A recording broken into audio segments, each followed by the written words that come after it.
Good afternoon, everyone. Imagine a sinking island in the Pacific, its coastline vanishing, its people displaced. Now, imagine that this community contributing barely anything to global emission is forced to bear the consequence of a crisis they not create. This is not fiction. This is the reality of climate change, and it forces us to ask who is truly responsible. Today, I argue that the politics of responsibility in climate change are not just about science or emissions. They are about power, justice, and historical accountability, and unless we confront this truth meaningful global climate, action will remain out of reach.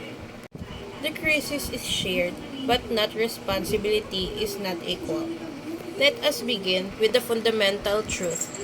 Climate change is a global crisis, but not all nations are equally responsible. Developed countries, such as the United States, the United Kingdom, and much of Europe, have been emitting greenhouse gases for over a century during their industrialization. These emissions have accumulated, forming the bulk of historical carbon pollution. Meanwhile, developing nations, many of which are just beginning to in- industrialize, have contributed far less. Yet, they are often the most vulnerable to climate impacts. Despite this, developed nations frequently advocate for uniforms mitigation standards, expecting all countries to reduce emission at the same pace. But it is fair to ask a country like India or Nigeria to restrict its economic growth in the same way as countries that already achieve their true fossil fuels. The answer is no, and this brings us to the principle at the heart of global climate justice. For number two, a fairer framework for climate action. The principle of a common but differentiate responsibility and respective capabilities (CBDRRC) acknowledges this imbalance. These frameworks embed in agreements like the Paris Accord recognize that while all countries must act on climate change, not all should be held to the same standard. Why? Because their historical contributions, current capabilities, and developmental needs differ. Opponents argue that differentiate responsibilities give developing countries a free pass, but this is dangerous oversimplifications. In truth, most developing nations are already making substantial climate commitments, often with limited financial and technological support. And that's the key. Responsibility is not only about emission, it's about capability. For number three, political and economic interests undermine cooperation. So why is international cooperation still so difficult?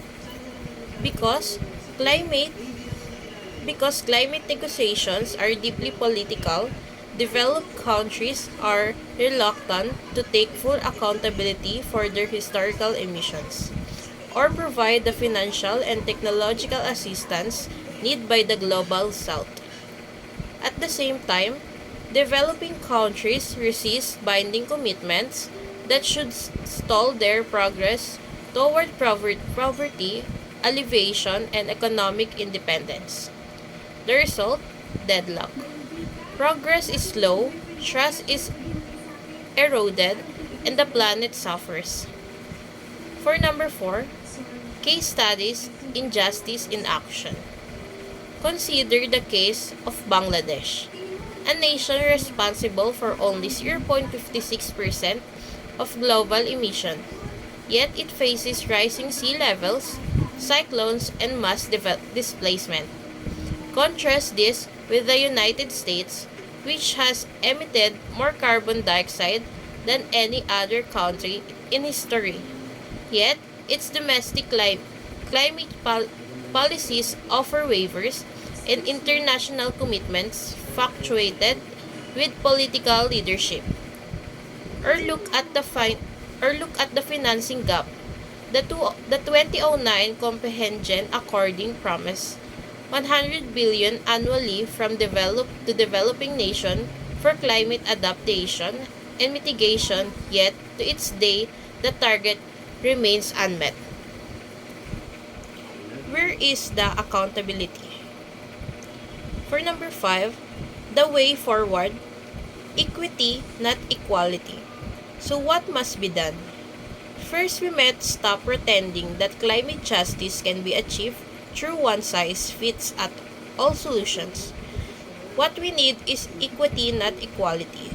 For second, developed nations must lead not just in reducing emission, but in funding technology transfer and capacity building. Third, international agreements must go beyond vague pledge. They must be enforceable, measurable, and above all fairs. This is not just moral, it's practical. Without fairness, there is no trust. Without trust, there is no cooperation. And without cooperation, there is no climate solution. For the conclusion, a call to action. Ladies and gentlemen, the politics of responsibility is not about assigning blame. It's about acknowledging reality. Climate change is not just a scientific issue, it is just justice issue, and justice demand that we recognize history, shared burdens fairly, and build a future where no nation is left behind.